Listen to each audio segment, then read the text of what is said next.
Dieu a une armée qui se lève pour lui. Encore une fois, d'abord, je vous dis bonne arrivée. Je suis contente, très contente de vous voir. Ça fait un moment, contente de partager cette parole fantastique que le Seigneur nous a donnée et contente de l'entendre nous parler encore une fois aujourd'hui. Vous avez entendu les guerres, les bruits de guerre, les peuples qui se lèvent contre d'autres peuples et récemment ce qui se passe. Aujourd'hui, le Seigneur me met à cœur de partager la suite du thème que nous avons vu la dernière fois sur la fin des temps. Et particulièrement, le thème d'aujourd'hui sera « Sentinelle, ne te laisse pas distraire en cette fin des temps. » Sentinelle, ne te laisse pas distraire en cette fin des temps. C'est le Seigneur que le Seigneur me met à cœur. Et nous avons déjà vu la première partie où on a parlé de la fin des temps et des avertissements que le Seigneur nous donne. Et aujourd'hui, le Seigneur veut nous parler à toutes ces sentinelles. Et nous allons voir ce que c'est. C'est un rôle qui est suscité par Dieu en temps de guerre. Et particulièrement en ce moment, au temps de la fin. Nous avons dit que c'est le début de la fin en ce moment. Et pendant ces moments-là, le Seigneur est en train de ressusciter des sentinelles. Des sentinelles qu'il a déjà suscitées, mais peut-être qui sont endormies, qui sont distraites. Et chacun de vous, toi mon frère, toi ma soeur qui m'écoute, si tu es une sentinelle dans le royaume de Dieu, tu le sauras avant la fin de ce message. Parce qu'un grand royaume ne peut pas subsister sans ses sentinelles. Un grand royaume, comme le royaume de Dieu, ne peut pas subsister sans ces sentinelles, ces personnes établies par Dieu qui ont un rôle particulier et puissant en temps de guerre ou en temps de faim. Donc restez connectés pour que nous puissions en parler, partager ensemble. Avant de commencer, comme d'habitude, nous allons juste adorer le Seigneur et le bénir à travers ce cantique. Nous allons adorer le Seigneur et le bénir. Il y a quelque chose d'important de ne pas oublier. Notre intimité avec le Seigneur est notre plus grand trésor. Notre intimité avec le Seigneur est notre plus grand trésor. Et il faut toujours que tu bâtisses ta communion avec lui dans l'adoration, dans la prière. Parce que c'est là que tu puisses ta force, c'est là que tu puisses ton énergie, c'est là que tu puisses les instructions du Seigneur. Alléluia. Adorons le Seigneur avec ce cantique que j'aime beaucoup. Alléluia. Dans la présence du Seigneur, le Saint des Saints est là. Adore le Seigneur Jésus avec moi aujourd'hui. Et je me prosterne dans la crainte de son nom.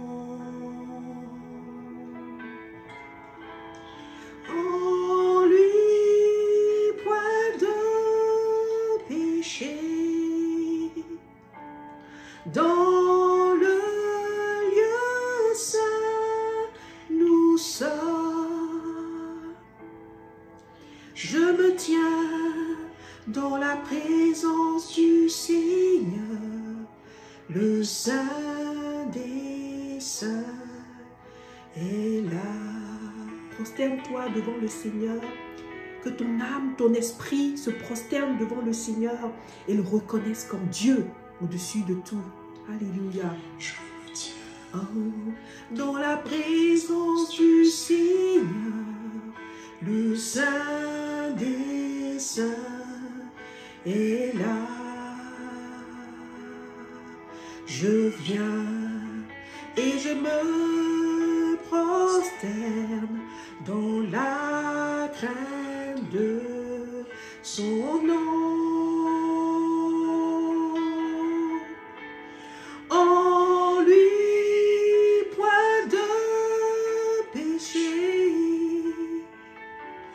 Dans le lieu saint, nous sommes. Je me tiens dans la présence du Seigneur, le Saint des Saints est là. Alléluia, Seigneur, nous voulons te dire merci pour ta grâce. Accompagne-nous, Seigneur Jésus, dans cette étude sur les sentinelles. Et réveille tes enfants qui sont des sentinelles endormis au travers de cette parole aujourd'hui. Que le Saint-Esprit soit notre enseignant. C'est dans le nom de Jésus que nous avons prié. Amen. Amen, amen, amen, amen, amen. Alléluia. c'est un plaisir énorme d'être dans la présence du Seigneur. Il n'y a pas d'endroit plus doux, il n'y a pas d'endroit plus confortable, il n'y a pas d'endroit où on se sent le plus en sécurité que dans la présence du Seigneur. Alléluia.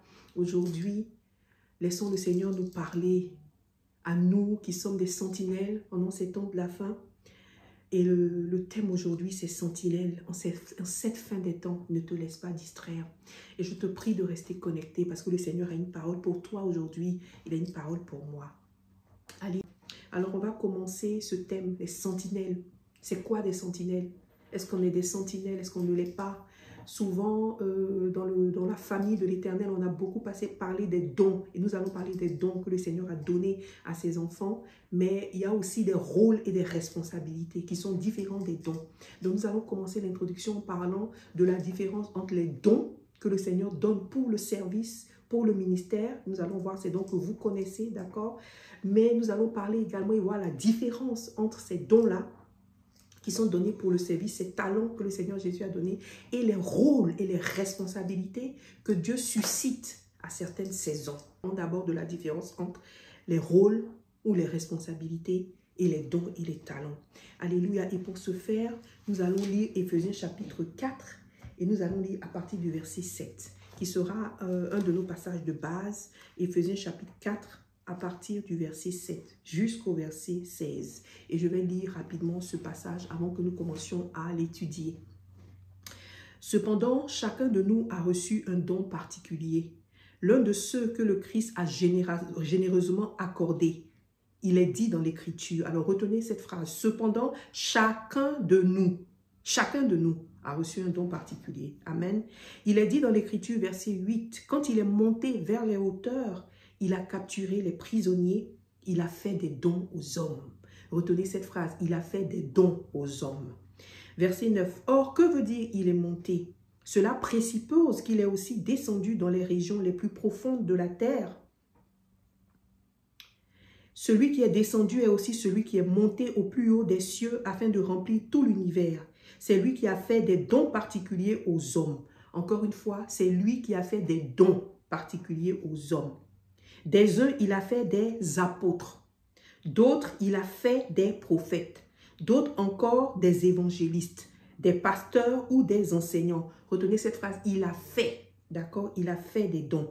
C'est ainsi qu'il a rendu le peuple de Dieu apte à accomplir son service pour faire croître le corps de Christ. Verset 12. Retenez ça, c'est ainsi qu'il a rendu le peuple de Dieu apte à accomplir son service. Verset 13. De cette façon, nous parviendrons tous ensemble à l'unité de la foi dans la connaissance du Fils de Dieu. Nous deviendrons des adultes dont le développement atteindra la stature parfaite du Christ.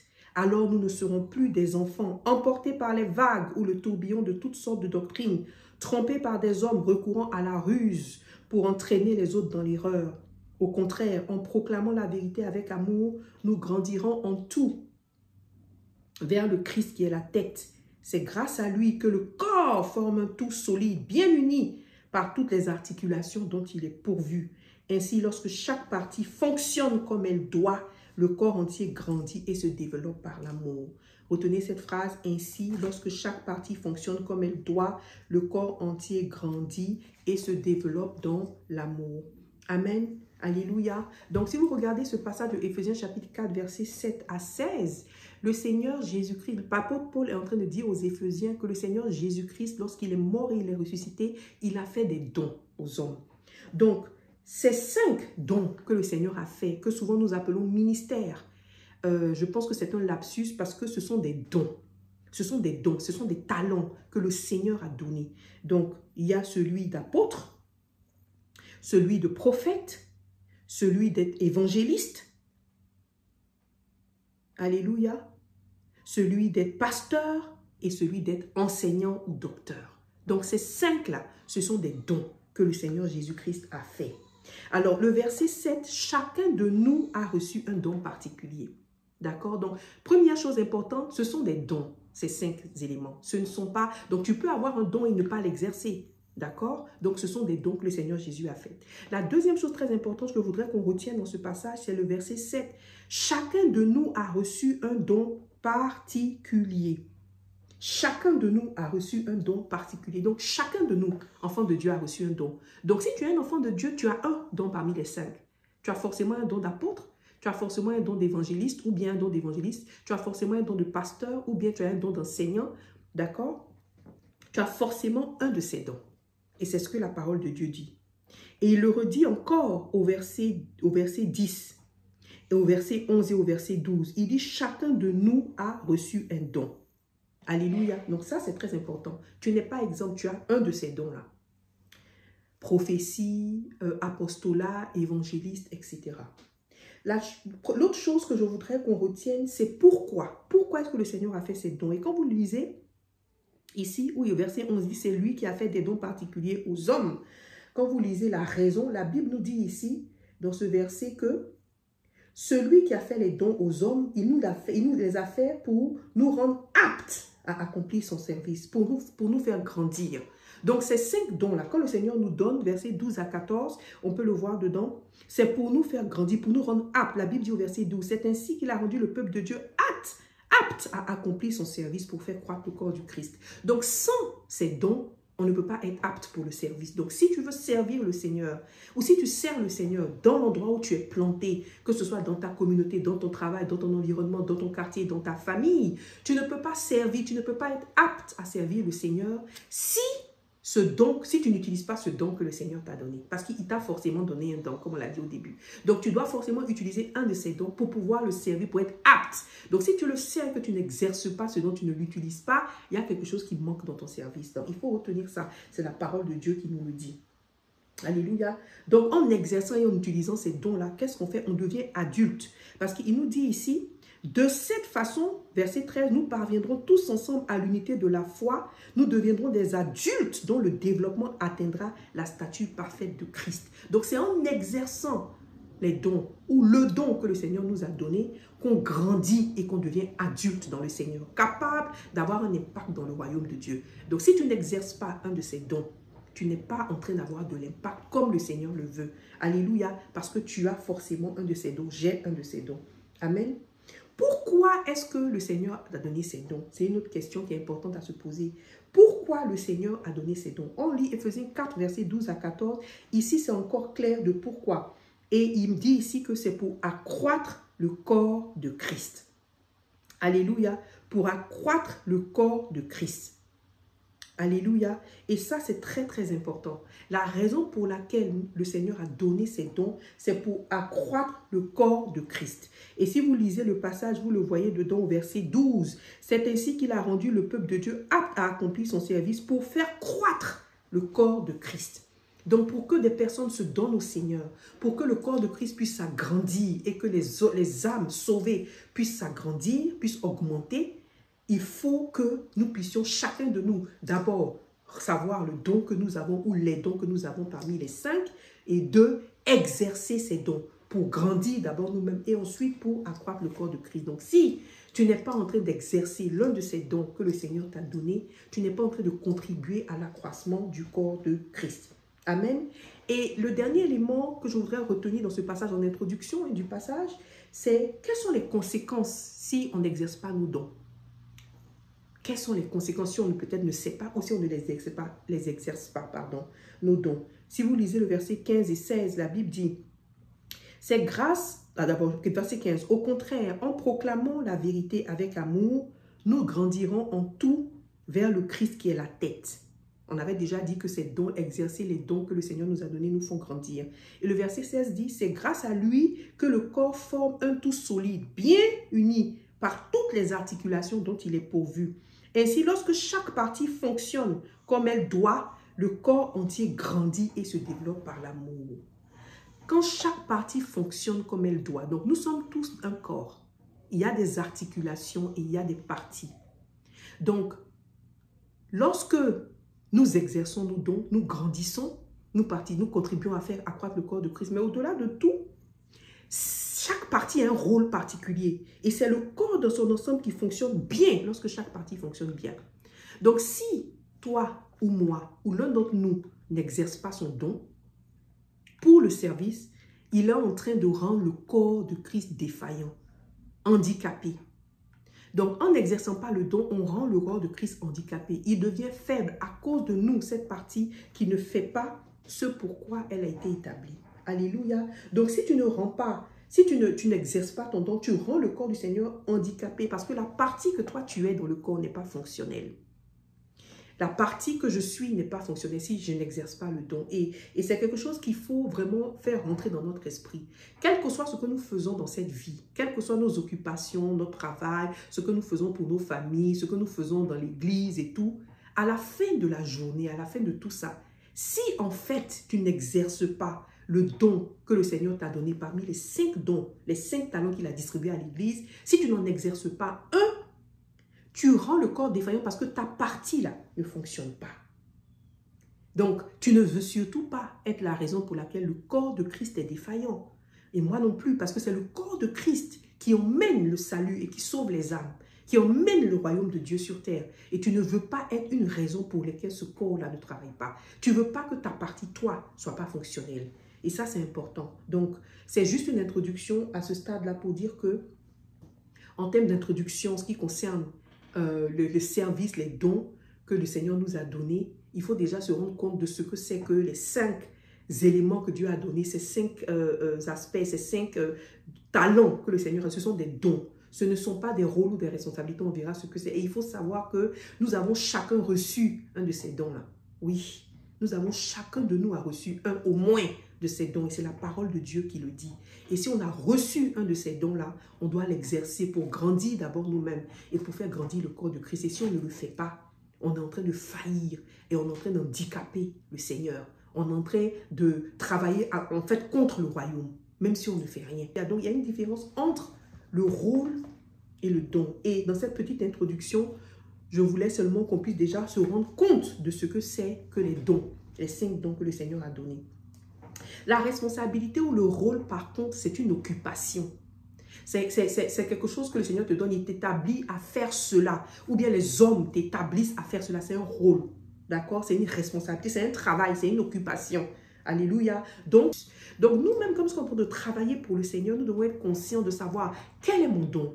Quel est le don que le Seigneur m'a donné? Quels sont les dons que le Seigneur m'a donnés? Et est-ce que j'exerce ces dons? Alléluia. Est-ce que mon occupation, mon rôle, ma responsabilité dans ma vie ou dans le corps de Christ est celle où j'utilise mon don? Sinon, il faut absolument trouver comment utiliser son don. Peut-être une autre responsabilité ou quelque chose d'autre. Alléluia. Donc, dans deuxième partie, je voudrais parler un peu des rôles. On a parlé des dons, première partie, de la différence entre les deux, les dons et les rôles, mais je voudrais parler un peu plus des rôles. Si vous regardez un peu des rôles et des responsabilités, pour ceux qui sont amoureux et passionnés de la parole de Dieu et qui lisent la parole de Dieu beaucoup, vous allez vous rendre compte que depuis le début de la parole jusqu'à la fin, depuis le début de l'histoire de Dieu avec son peuple, il a chaque fois, à chaque certaine saison, établi des rôles, des personnes pour jouer un rôle précis. Il a établi des personnes pour jouer un rôle précis. Je ne sais pas si vous rappelez un peu de ça, si vous regardez la parole. Regardons un peu au début.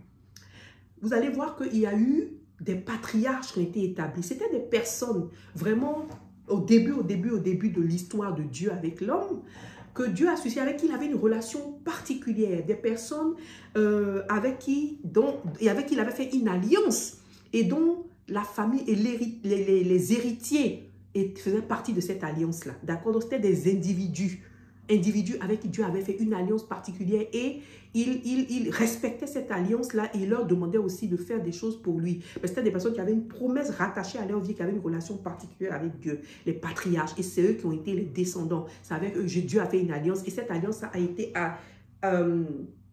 rallongée jusqu'à nous aujourd'hui, mais ce sont des patriarches. C'est une responsabilité, c'était un rôle que plusieurs occupaient. Vous connaissez, il y avait des patriarches comme Abraham, comme Isaac, comme Jacob, comme Noé. C'était des patriarches et ils vivaient longtemps, une longue vie. Alléluia. Donc ça, c'était un rôle.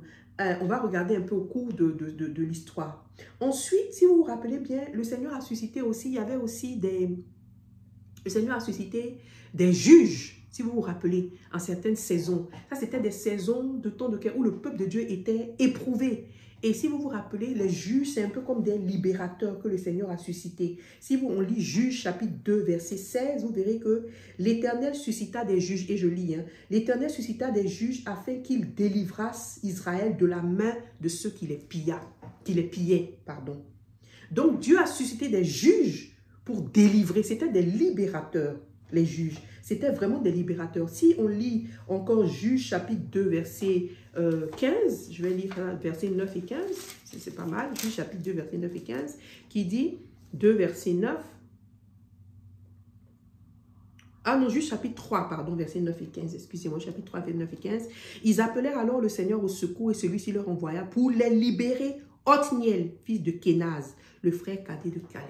Il envoya Othniel pour les libérer, qui était un juge. Mais si vous lisez encore le verset 15, qui est encore plus clair, il dit, ils appelèrent alors le Seigneur au secours et celui-ci leur envoya un libérateur, Éhoud, un homme gaucher, qui était fils de Guéra de la tribu de Benjamin, un libérateur. Donc il y a eu la période des patriarches où le Seigneur a suscité un rôle à un moment précis et il y a eu la période où il a suscité un autre rôle qui était les juges. Alors notez bien, pendant que les juges ont existé, ça ne veut pas dire qu'il n'y avait plus d'autres rôles qui étaient faits. Non, c'est juste qu'à une certaine période donnée, il y a un rôle suscité qui sera le plus actif, qui sera peut-être le plus utile, qui sera le plus dynamique en cette saison-là, le plus visible dans le royaume de Dieu. Alléluia. Sinon, ce n'est pas exclusif, c'est-à-dire il y a plusieurs rôles. Dieu, le Seigneur donne des responsabilités à plusieurs personnes de ses enfants, à plusieurs de ses enfants. Mais c'est juste qu'à une période donnée, il y a un rôle, une responsabilité qui va être le plus utile, qui va briller le plus, qui va être le plus dynamique, le plus active, parce que la saison correspond à cela. Et au temps des patriarches, c'était parce que Dieu n'avait pas d'alliance avec des peuples. Il travaillait avec des individus à qui il avait donné une destinée, une mission pour pouvoir créer sa descendance. Alléluia. Donc ça, c'était différent. C'était un temps où la parole de Dieu se faisait rare. Parce que Adam venait d'être chassé du jardin d'Éden et Dieu cherchait des personnes avec qui il allait faire une alliance pour se bâtir une lignée. Et c'est là que les patriarches ont été suscités. Alléluia. Et si vous regardez les juges, ils ont été suscités comme la parole de Dieu dit à un moment donné où les enfants de Dieu étaient pillés, étaient attaqués. Et ils n'étaient pas, c'était pas un peuple de guerre, c'était pas un peuple de guerriers. Donc souvent, ils souffraient. La Bible dit que Israël souffrait fortement sous la main de beaucoup de peuples, tels que les Madianites. Ils souffraient parce que ce n'était pas un peuple de guerre, c'était des femmes, des enfants, des familles. Et c'est là que Dieu a suscité des juges, des libérateurs, des personnes comme Othniel, des personnes comme Samson, des personnes qui avaient des dons pour faire la guerre, pour attaquer, pour diriger le peuple et à qui Dieu donnait des victoires inouïes. Mais c'était une personne et c'était des juges que le Seigneur utilisait. Donc ça, c'est un rôle, une responsabilité, une saison donnée. Il y avait d'autres occupations qui existaient. D'accord, il y avait encore des rôles que Dieu avait suscités, mais le rôle de juge était le rôle prédominant. C'était le rôle le plus utile et le plus actif à cette période-là pour accomplir le royaume de Dieu, pour envoyer le royaume de Dieu sur terre. Amen. Alors, si vous vous souvenez aussi, à un moment donné, qu'est-ce qu'il y a eu après les juges? Si vous vous souvenez dans la parole, il y a eu les rois et les reines que Dieu a établis. C'est-à-dire, à un moment donné, le peuple était fatigué. Ils ont dit au Seigneur, Seigneur, nous, on est fatigués de t'avoir comme... que ce soit à toi, on parle, tu nous guides et tout. On veut un roi, on veut une reine. On veut quelqu'un pour nous diriger. Et c'est comme ça que le Seigneur leur a donné le roi. Et le premier roi qu'il leur a donné, c'était Saül. Donc, il y a une période où Dieu a suscité des rois et des reines pour régler sur le peuple d'Israël. Donc là, c'était un rôle de quelqu'un qui est établi en autorité, de qui le peuple dépend, qui prend les décisions pour le peuple, qui leur impose des taxes. Le Seigneur même a dit, comme vous voulez un roi, je vous donne un roi. Mais il va vous imposer, il va vous prélever des impôts. Donc, c'était un rôle qui a été suscité par Dieu. Et parmi ces rois-là, c'était une responsabilité. Il y a d'autres qui ont servi Dieu, mais il y a d'autres qui ne l'ont pas servi. D'accord? Donc, ça veut dire même que tu peux être établi en responsabilité et la faire, mais mal la faire. Mal la faire. Tu peux avoir une responsabilité que Dieu te donne dans l'église, dans ta famille, quelque part. Tu occupes cette responsabilité-là. Ou que toi-même, tu t'es donné, que l'homme t'a donné, mais tu le fais mal. D'accord? Comme le Seigneur avait établi des rois. C'est lui qui avait établi les rois et les reines. Mais certains le faisaient mal, ils ne servaient pas Dieu.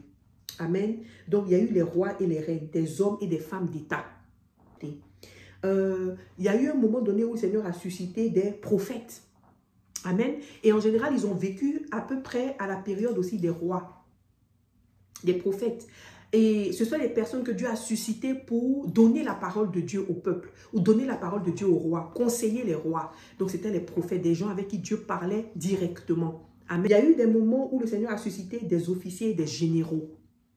des hommes de guerre, qui étaient dans des armées. Vous allez le voir par exemple dans Josué chapitre 23 verset 2. Par exemple, lorsque Josué était en train de mourir, au moment où il était en train de mourir, si je vais trouver Josué, oui, Josué 23 verset 2, la Bible dit qu'il a appelé des gens autour de lui pour leur parler de la suite en fait. Et il convoqua tous les Israélites, y compris les anciens, leurs chefs, leurs juges et leurs officiers. Il a même appelé les juges, d'accord? Donc, vous vous rappelez de ce que je vous disais?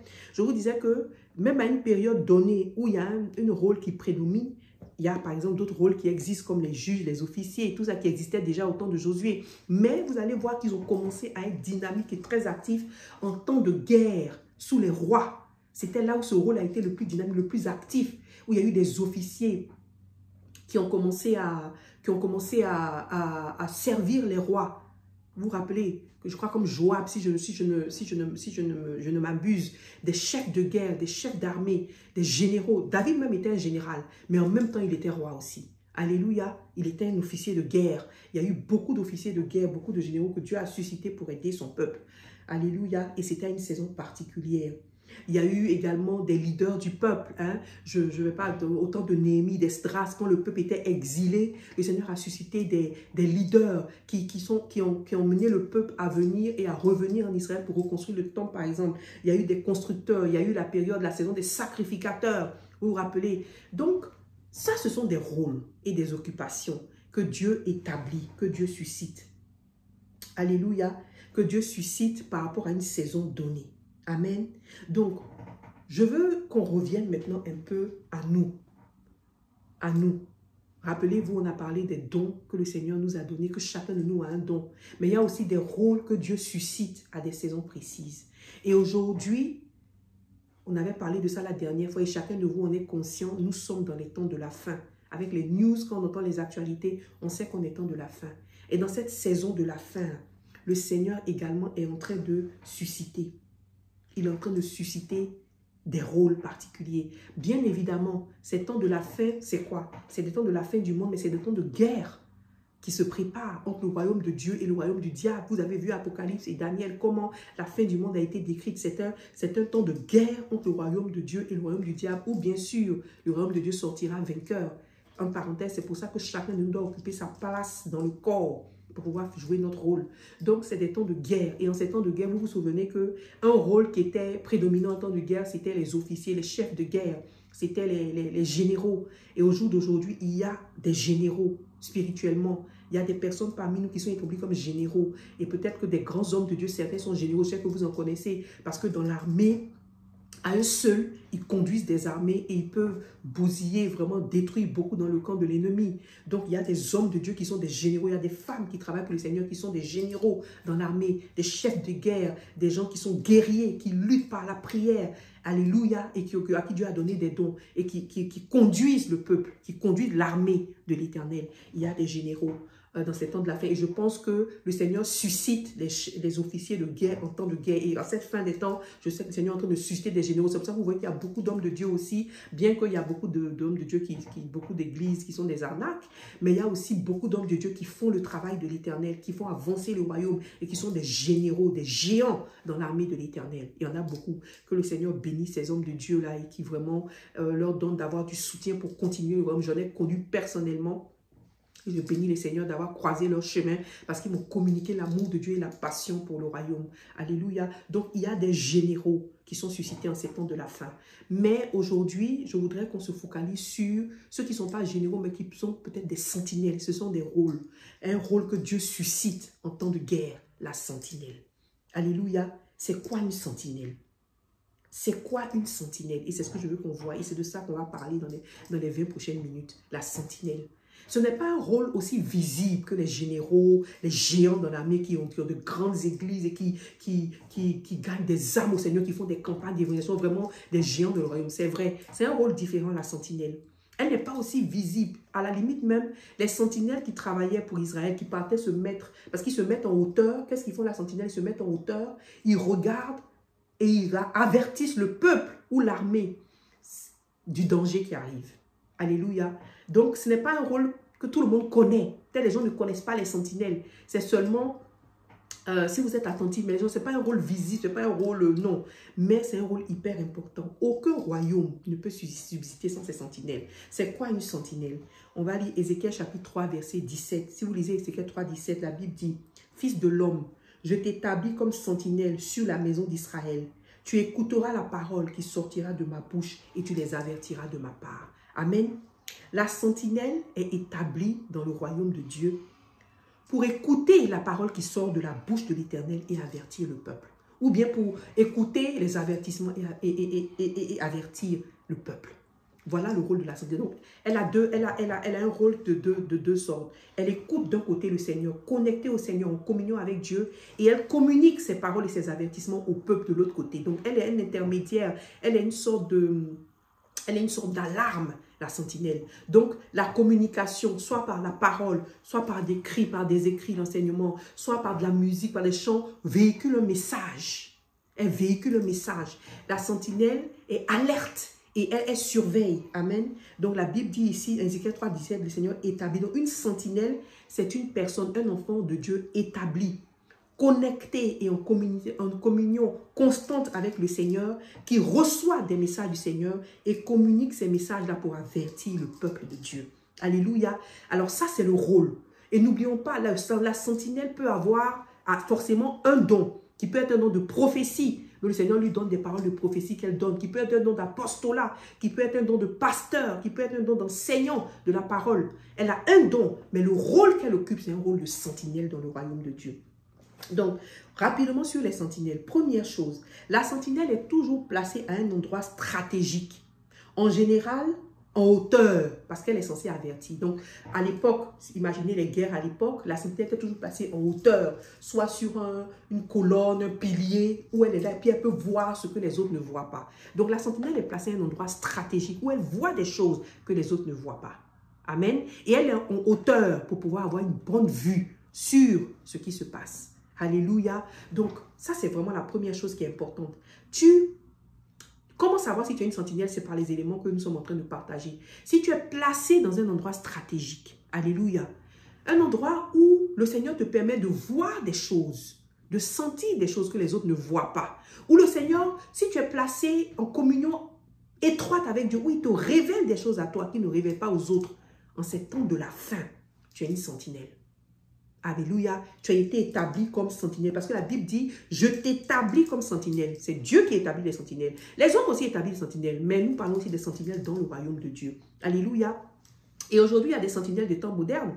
Vous voyez des grandes nations comme les États-Unis, la Russie, la France, l'Angleterre, l'Allemagne, la Chine, la Corée, toutes ces nations-là, elles ont des sentinelles. Peut-être aujourd'hui, on peut les appeler peut-être des espions, peut-être qu'ils travaillent dans un bureau, mais des personnes qui veillent à recueillir les informations avant même que les autres n'aient l'information et venir informer la base. Amen.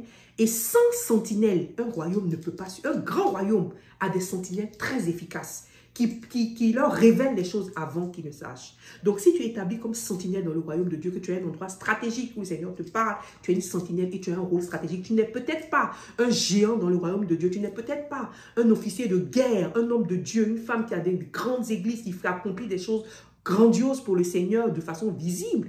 Mais tu as un rôle critique, un rôle très important dans le royaume, parce que sans toi, le royaume ne peut pas subsister. L'ennemi peut venir avoir ce royaume. Parce que c'est la sentinelle qui va alerter le géant et l'officier d'État dans l'armée qu'il y a un problème. Donc, en tant que sentinelle, il faut savoir que c'est un don que le Seigneur nous donne en deuxième position pour pouvoir parler, pour pouvoir avertir. Et donc, si tu es sentinelle, tu ne dois pas avoir peur lorsque tu vois des choses de pouvoir les dire. Lorsque le Seigneur te dit des choses de pouvoir les dire, même aux géants, même aux grands hommes de Dieu, tu dois pouvoir leur parler. Si le Seigneur te parle, tu dois pouvoir les avertir de quelque chose. Tu dois pouvoir avertir le peuple des choses sans avoir peur. Parce que tu reçois de la part du Seigneur des choses précises. Amen. Alléluia. Si on lit, donc je disais que la sentinelle annonce ce qu'elle voit, ce qu'elle entend de la part du Seigneur. Et si vous lisez 2 Samuel 13, verset 34, c'est très clair. La Bible dit, Absalom prit la fuite. Or, le jeune homme placé en sentinelle leva les yeux et regarda, et voici une grande troupe venait par le chemin qui était derrière lui du côté de la montagne. Amen. Donc ça encore, c'est pour vous dire, le jeune homme regarda, le jeune homme placé en sentinelle. faut donner cette expression, pardon, placer en sentinelle. Donc le Seigneur te place en sentinelle, il t'établit en sentinelle. Il t'établit dans un endroit précis, dans un endroit stratégique où tu lèves les yeux et tu vois des choses. Amen. Donc si tu es dans un endroit stratégique, si tu vois des choses sur le royaume, sur la vie, sur le monde que les gens ne voient pas, si le Seigneur te parle et te révèle des choses pour que tu avertisses le peuple, tu es une sentinelle. Donc le rôle de la sentinelle est de voir des choses que les autres ne voient pas, pour annoncer ces choses-là au peuple de Dieu, pour informer le peuple de Dieu, pour les avertir. Alléluia. Alléluia. Donc ça, c'est important. C'est la deuxième chose. C'est ça, une sentinelle. On continue pour voir qu'est-ce que c'est qu'une sentinelle. Alléluia. Je veux qu'on lise de 2 Samuel 18, versets 25 et 27 et 2 Rois 9, 17 à 18. Ok? 2 Samuel 18, versets 25 et 27 et 2 Rois 9, 17 à 18. On dit, David était assis entre les deux portes. La sentinelle alla sur le toit de la porte vers la muraille. Elle leva les yeux et regarda, et voici un homme courait tout seul. Amen. Donc, la sentinelle est établie par Dieu dans une saison de combat, une saison critique. Là, on dit que David était assis entre les deux portes. Il était assis, donc le roi était assis, et il attendait que la sentinelle revienne vers lui avec le message. Le roi était assis, comme aussi je disais tout à l'heure, les généraux. Donc, les autres rôle dans le royaume de Dieu, des autres personnes que Dieu a établies, qui accomplissent leur travail, ils attendent que les sentinelles les informent. Ils attendent que les sentinelles leur partagent l'information qu'ils ont vue, les avertissent, les informent et annoncent. Et c'est comme ça qu'eux, après, ils peuvent préparer leur stratégie. Je veux m'arrêter ici un instant. Nous sommes tous des enfants du Seigneur. Nous avons tous reçu au moins un don de la part du Seigneur. Mais nous avons chacun aussi été établis dans un rôle et une occupation par le Seigneur. Ézéchiel 33, verset 7, et c'est un passage que je voudrais qu'on lise aussi. Et toi, fils de l'homme, je t'ai établi comme sentinelle sur la maison d'Israël. Tu dois écouter la parole qui sort de ma bouche et les avertir de ma part. Là, le Seigneur parlait à Ézéchiel. Ézéchiel était une sentinelle. Et il était aussi un prophète. Donc, il avait le don de prophétie et son occupation, c'était sentinelle. Amen. Donc, le Seigneur lui a dit, tu dois écouter la parole qui sort de ma bouche et tu dois les avertir de ma part. Donc, l'outil de la sentinelle, c'est la communication. Pour véhiculer des messages, c'est la communication, c'est la bouche, c'est les écrits, c'est peut-être par le chant, mais c'est pour véhiculer des messages. Et le rôle de la sentinelle se réveille en temps critique. Donc, il a des sentinelles un peu partout établies. Et la chose la plus importante sur laquelle je veux terminer avec ce rôle de ce que c'est que la sentinelle, c'est qu'est-ce qui se passe si tu ne joues pas ton rôle de sentinelle? Tout à l'heure, on a parlé de qu'est-ce qui se passe si tu n'exerces pas ton don dans le royaume. Tu rends le corps de Dieu défaillant et handicapé. Tu es une entrave à l'avancée du royaume parce que le royaume ne grandit pas, parce que toi, tu n'exerces pas ton don. Mais si tu es une sentinelle aussi et que tu n'exerces pas, tu n'occupes pas ta place de sentinelle, qu'est-ce qui se passe? Ézéchiel 33, verset 6, lisons ça. Si la sentinelle voit venir l'épée et ne sonne pas de la trompette, si le peuple n'est pas averti, et que l'épée vienne enlever quelqu'un, et que l'épée vienne enlever à quelqu'un la vie, celui-ci périra à cause de son iniquité, mais je redemanderai son sang à la sentinelle. Si la sentinelle voit venir l'épée et ne sonne pas de la trompette, si le peuple n'est pas averti, et que l'épée vienne enlever à quelqu'un la vie, celui-ci périra à cause de son iniquité. Mais moi, l'Éternel, je demanderai son sang à la sentinelle. Voilà un élément. Voilà un élément. La petite est en train de pleurer un peu. On ne va pas trop faire attention. Elle est avec sa grande sœur. Donc, voilà un élément. Je redemanderai son sang à la sentinelle. Alléluia. Ça veut dire que si tu es établi comme sentinelle et tu ne fais rien, tu n'exerces pas ton rôle, le Seigneur va te redemander le sang des gens qui vont périr, qui ne vont pas être sauvés par le royaume. Parce que c'est parce que tu n'auras pas joué ton rôle. Parce que tu n'auras pas communiqué, véhiculé les messages que Dieu veut que tu véhicules. Parce que tu ne te seras pas réveillé de ton sommeil du moment pour exercer ton rôle de sentinelle. Amen. Dieu redemandera le sang des âmes qui ne seront pas sauvées à la sentinelle s'il t'a donné des messages que tu ne donnes pas. Amen. Donc si Dieu te révèle des choses cachées et te confie des messages, c'est pour que tu les annonces. Si Dieu te place dans un endroit stratégique où tu vois des choses que les autres ne voient pas, c'est pour que tu puisses avertir les autres. Si tu es constamment en état d'alerte dans des situations qui se passent, dans les actualités, dans les choses, situations dans lesquelles tu vois des choses, tu percutes rapidement sur des choses qui se passent et le Seigneur te les fait monter à cœur et te parle sur les affaires du royaume, Tu es une sentinelle. Il veut que tu communiques ces messages. Quel est le pire qui puisse arriver à une sentinelle? Dites-moi, selon vous. Un royaume. Supposons que, par exemple, un grand pays comme les États-Unis a des espions, des personnes qui sont censées veiller à savoir de qu'est-ce que les autres nations sont en train de faire, quelles sont les menaces et avertir le gouvernement américain. Si la sentinelle ne joue pas son rôle, quel est le pire qui puisse arriver à la sentinelle? C'est qu'elle ne joue pas son rôle. Mais c'est quoi le pire? Une sentinelle endormie. Une sentinelle endormie, une sentinelle qui n'est pas alerte et qui rate des choses, des informations. Une sentinelle qui n'est pas en train d'écouter pour savoir ce qui se passe. Une sentinelle endormie, c'est ce que j'appelle une sentinelle endormie. Si tu es une sentinelle endormie, c'est-à-dire tu reçois peut-être des messages de la part du Seigneur, mais tu es endormi. Tu es endormi peut-être par le travail que tu fais, par les choses de ce monde, les choses de la vie, et tu es endormi ou bien tu ne te préoccupes pas de ce que le Seigneur te donne. Si tu es endormi, c'est une catastrophe, une sentinelle endormie. C'est le pire qui puisse arriver à une sentinelle, c'est de s'endormir. Parce que souvenez-vous, c'était en hauteur, puis elle regardait, donc imaginez un royaume où il y a une tour, mais une clôture qui comme dans les siècles passés, qui entoure la ville. Et la sentinelle est censée regarder s'il y a un danger. Et puis l'ennemi arrive. Il y a une armée qui vient pour attaquer cette ville-là. La sentinelle, elle dort. Elle est en train de dormir. Elle ne voit pas ce qui se passe. Jusqu'à ce que l'armée ennemie vienne fracasser les murs et rentrer dans la ville et exterminer tout le monde. Et la sentinelle est en train de dormir. C'est la pire des choses qui puisse arriver à une sentinelle. Être endormie. Et dans ce monde aujourd'hui, le diable endort certains enfants de Dieu qui sont des sentinelles. Il t'endort par les problèmes. Il t'endort par des épreuves qui te font te concentrer sur d'autres choses. Il t'endort par les choses éphémères de cette vie, par le matériel. Il t'endort par ce que tu as. Il t'endort par tes amitiés, par plein de choses. Il t'endort. Amen.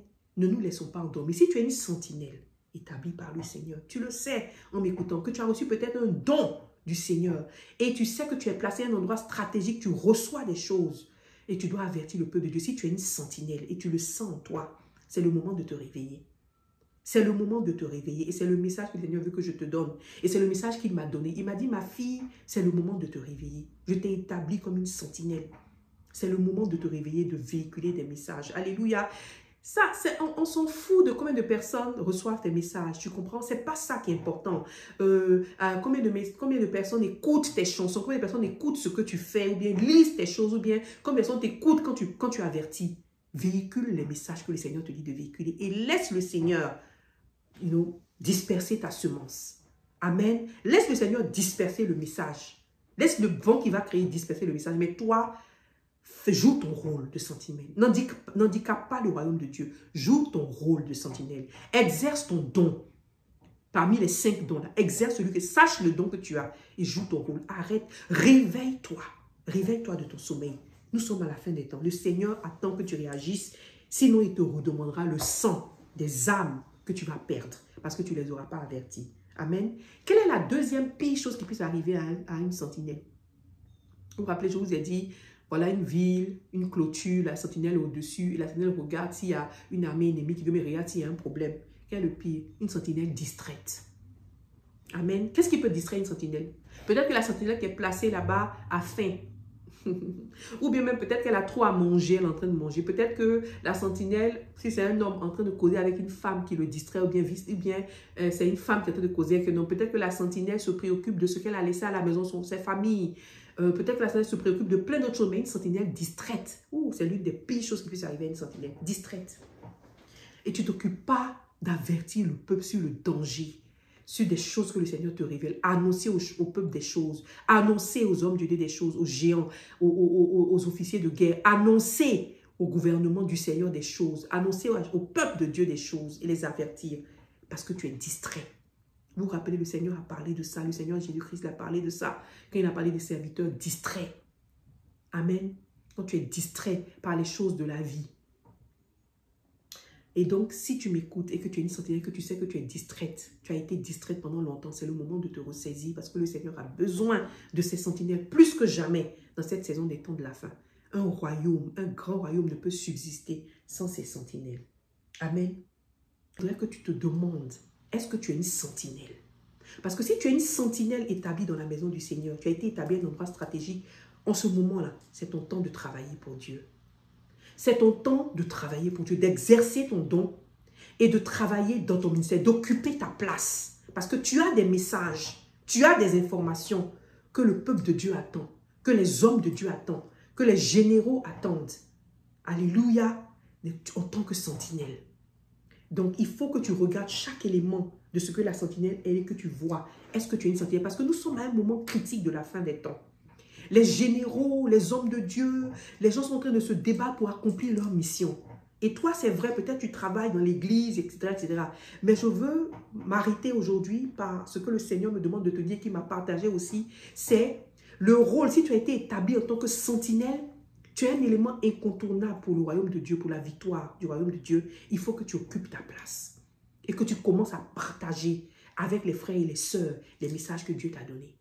Que tu commences à partager avec les hommes de Dieu les messages que Dieu t'a donnés. Alléluia. Le rôle de sentinelle est établi par Dieu dans une saison critique de combat, quand Dieu veut alerter son peuple pour annoncer quelque chose. Alléluia. Donc, le temps de la fin, là, au moment où on est aujourd'hui, là, il est impossible que des sentinelles ne soient pas suscitées par Dieu et entretient dynamique. C'est l'un des rôles les plus visibles avec les gens de guerre. Amen. Les sentinelles doivent être aujourd'hui actives. Elles doivent être aujourd'hui en train d'écouter le Seigneur et parler au peuple. Alléluia. Et je suis heureuse parce que je sens que beaucoup d'enfants de Dieu comme moi se lèvent de plus en plus pour partager, pour occuper leur place. Et je veux t'encourager là où tu es. Si tu sais, en m'écoutant, que le Seigneur te parle, que tu es une sentinelle et qu'il t'a établi dans un endroit stratégique où tu es et que tu es proche du Seigneur, tu reçois des choses, occupe ta place. Arrête de recevoir des messages et de les garder pour toi. Arrête de recevoir des messages et de rester là, tu ne sais pas ce que c'est. Il faut les partager. Je voudrais terminer avec cette parole-là et cette prière. Amen. Je voudrais terminer avec ça. Éphésiens chapitre 3, verset 1 et verset 7. Je veux lire cette parole. Éphésiens chapitre 3, verset 1 et verset 7. Verset 1, c'est Paul qui parle.